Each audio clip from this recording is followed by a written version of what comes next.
Yes. Cut my music, cut my music. This is the NXT review, and tonight's episode of NXT was boring, jobber, trash. This show should not exist anymore. At one point, NXT was outpacing Raw and SmackDown, and the fall from grace, it should be studied. This is terrible. They need to have Oba Femi booked like Stone Cold in the Attitude Era. When Oba needs to be on the beginning of the show, he needs to be on the middle of the show and at the end. Seriously, these people that they are putting on display right now, this is the future of WWE, and this company is cooked. You got the young jobbers here on this roster. You got the older jobbers on the main roster. We just go out to get into it because I just cannot believe what they put out tonight. We start off with Ethan Page, and he's coming out challenging Miles Bourne for a chance to fight Oba Femi for the NXT Championship. Miles is accompanied by Charlie and the rest of the Job Squad.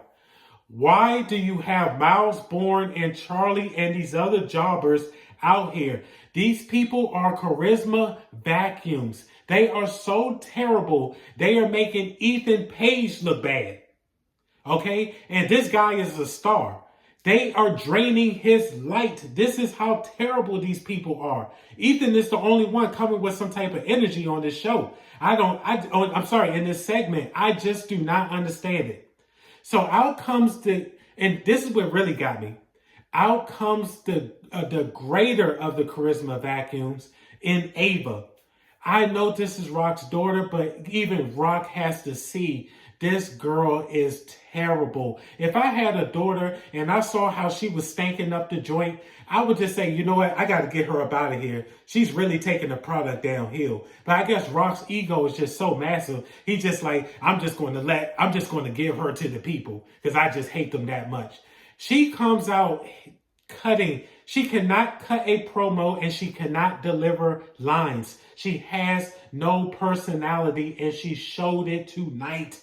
She couldn't even deliver the line of, I'm going to grant the match between Ethan Page and Miles Bourne. She couldn't even, she made that sound terrible. She couldn't even deliver. She even went to Charlie and told Charlie, your match with Oba is about to happen now. She couldn't even make that sound believable. This is how terrible she is. Pack her up. Get her off my screen, please.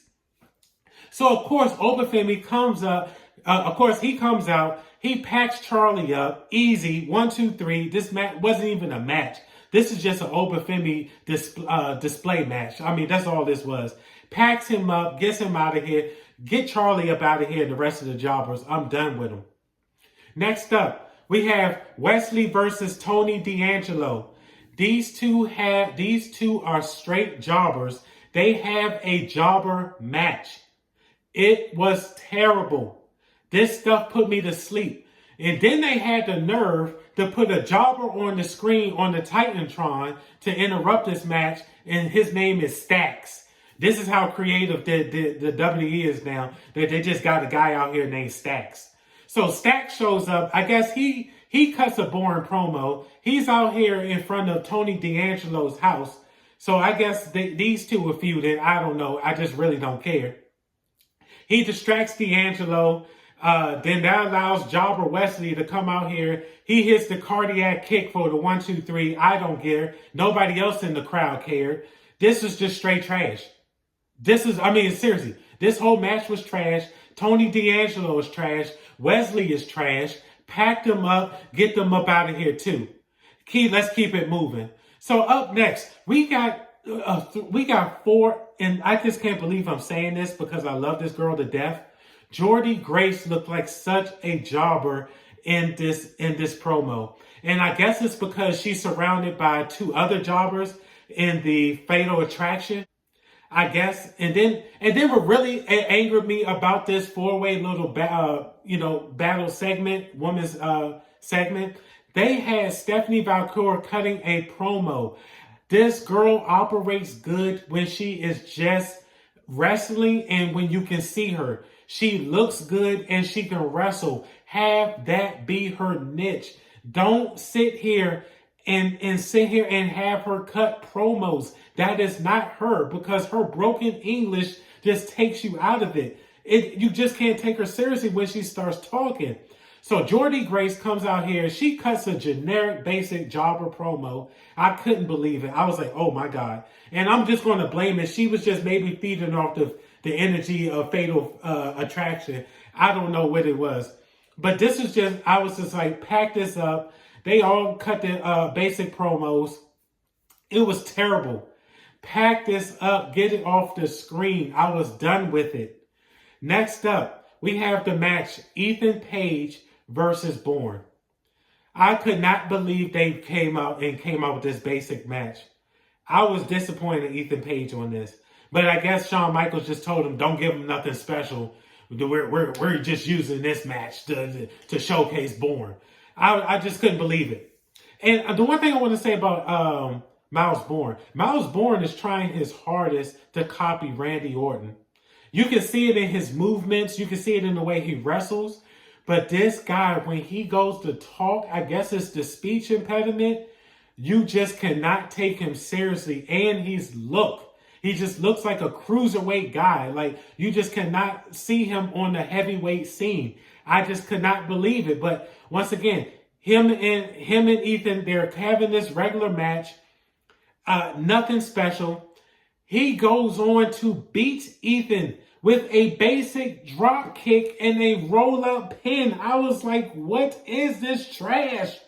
What is this?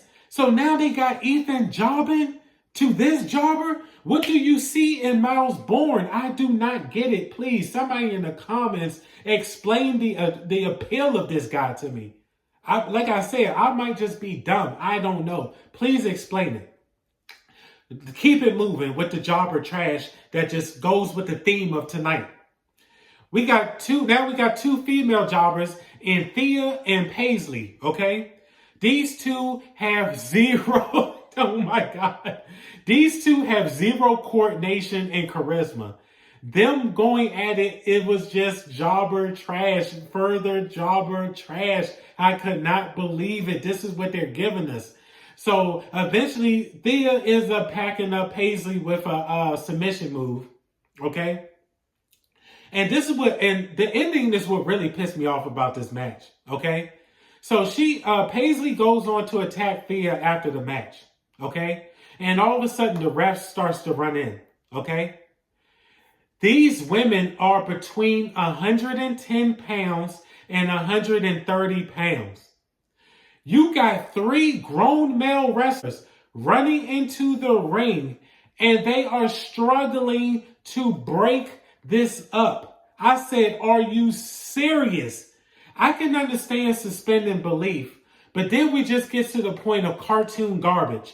This is like on an episode of Raw when they had Jason Jordan and Adam Pearce coming out, and 220-pound Adam Pearce and 250-pound Jason Jordan could not break Becky Lynch off of Lyra. This stuff takes you out of it. I can understand suspended belief, but when this kind of stuff happens, it's like, what are you doing? Oh my God. So now finally we get some entertainment.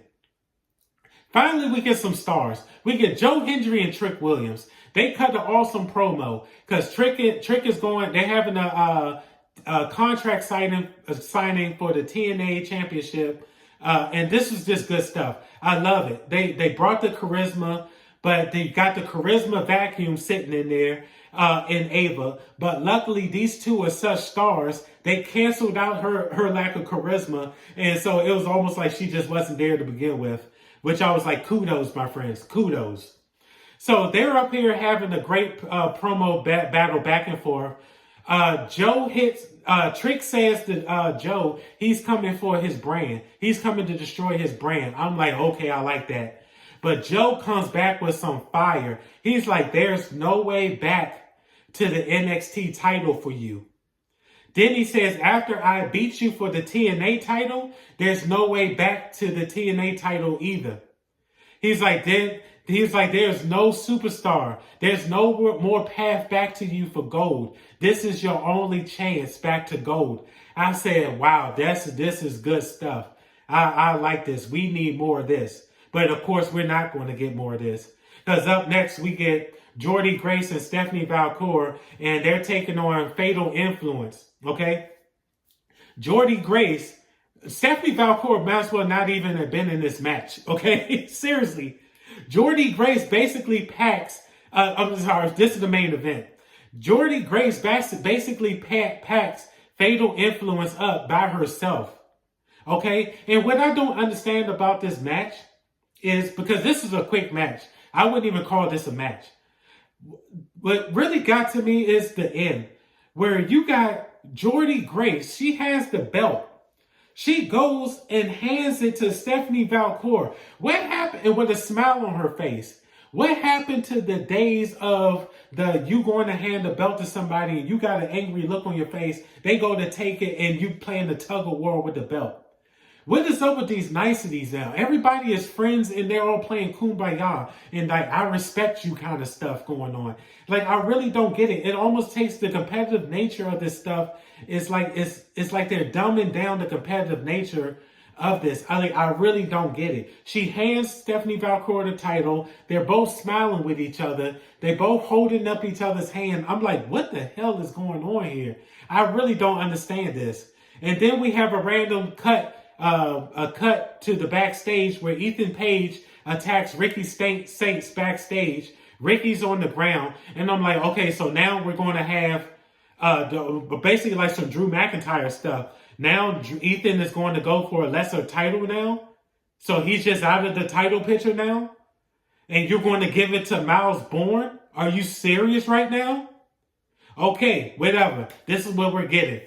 So then they cut back to the ring where you got Stephanie. She's holding up the title. Jordy's doing the belt stuff around the waist. I'm like, okay, pack this up. This whole episode of NXT was so boring. It damn near put me to sleep. This is why this is a quick review. Nothing happened on this show. Nothing happened on this show. No storylines were progressed. Nobody was made to look better except for Joe Hendry and Trick Williams, and they just had this contract signing. So, I mean, seriously, pack this whole show up. This is like, once again, the young jobbers are here, old jobbers are over here on the main roster. So I'm just done with it. I don't even want to talk about it no more. This is my NXT review. I'm sorry, this is terrible. This is my NXT review, and I'm Mark from MD. And I appreciate you guys for the support. I'm really loving the support I'm getting from this. I really love what I'm doing with this channel. And I'm loving the support I'm getting from the channel. And I really do appreciate you guys. And also, tomorrow, be expecting tomorrow, Tomorrow, you're going to be getting the Dynamite review. And then we'll be going into the SmackDown review later on. So I really appreciate you guys. Thank you for the tuning in. Please like, comment, share, subscribe. I got that right. And also hit that bell notification for future content. So appreciate you guys. I want you guys to be safe. Peace out. Yes. Cut my music! Cut my music!